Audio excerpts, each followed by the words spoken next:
প্রত্যেক দিনের মতো আজও চলে এলাম বন্ধুরা তোমাদের কাছে নতুন একটা গল্প নিয়ে। আশা করি তোমরা সবাই ভালো আছো, আমরাও ভালো আছি। আজ বলবো স্বামীজির কথা। স্বামীজি একবার ট্রেনে করে যাচ্ছিলেন। সেই ট্রেনে কতগুলো মেয়ে উঠেছিল। মেয়েগুলো স্বামীজিকে গেরুয়া বসন পরা সাধু দেখে হাসাহাসি করছে। আর স্বামীজির হাতে গিফট পাওয়া একটা দামি ঘড়ি ছিল। মেয়েগুলো স্বামীজিকে বলছে, ওই ঘড়িটা দিয়ে দাও, নাহলে পুলিশকে ডাকবো। স্বামীজি তাদের কথা না শোনার ভান করলো, যেন শুনতেই পান না, তিনি যেন কানে শুনতে পান না। তারপর তিনি বললেন ইশারা করে যে লিখে দিতে, তারা কি বলতে চাইছে লিখে দিতে। তারা লিখে দেয়। তারপরেই স্বামীজির মুখ খোলে।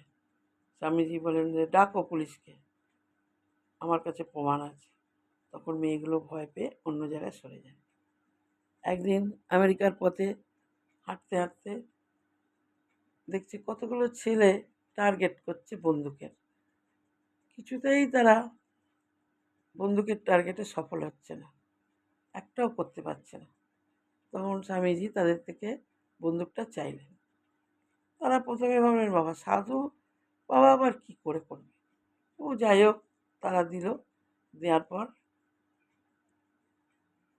স্বামীজি সেই টার্গেটে, বন্দুকের টার্গেটে সফল হলো। 12টা টার্গেটে সফল হলো। তখন ছেলেগুলো বলল কী করে করলেন। বলছে ফোকাস, লক্ষ্য। যে যে কাজটা করবে সেই লক্ষ্যে থাকবে, সেই লক্ষ্য থেকে সরে গেলে হবে না। তাহলেই এক লক্ষ্যে যদি থাকো, দেখবে সেই কাজ থেকে তোমরা উত্তীর্ণ হবেই, সফলতা পাবেই। তারপর তিনি চলে গেলেন। তারপরে একদিন ওই আমেরিকার পথে হাঁটতে হাঁটতে এক দম্পতি যাচ্ছিলেন পাশ দিয়ে।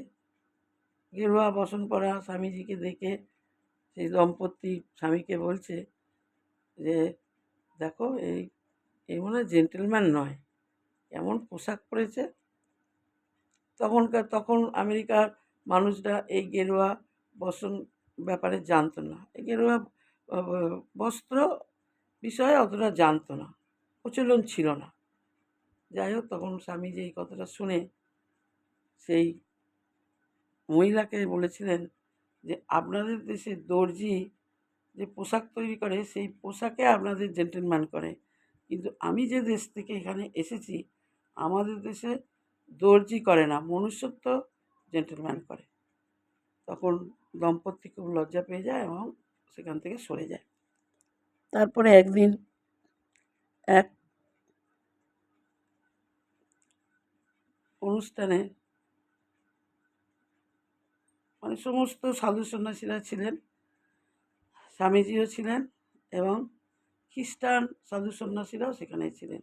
এমনি খ্রিস্টান সাধু সন্ন্যাসীরা স্বামীজিকে পছন্দ করতেন না, কেন তিনি সব দিক দিয়েই বলবান ছিলেন, শিক্ষা জ্ঞানে।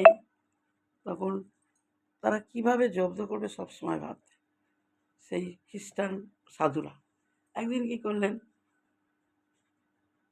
স্বামীজিকে অপমানিত হেনস্থা করার জন্য একটা মেয়েকে তার সামনে পাঠায় এবং সেই মেয়ে এসে স্বামীজিকে বলে যে আপনাকে আমি বিয়ে করব, আমাকে বিয়ে করতে হবে আপনাকে।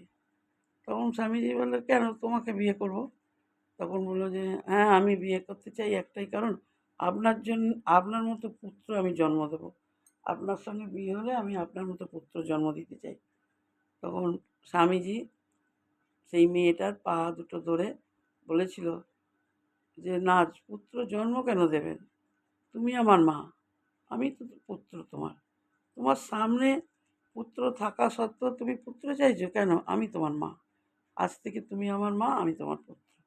এই বলে ছিলেন। তখন সেই মহিলা লজ্জা পেয়েই গেল এবং পেয়ে গিয়ে স্বামীজির থেকে ক্ষমা চাইলেন এবং সেই থেকে স্বামীজির এক পরম শিষ্য হয়ে গেল। এইরকম অনেক কাহিনী আছে ছোট ছোট, পরে পরে বলবো।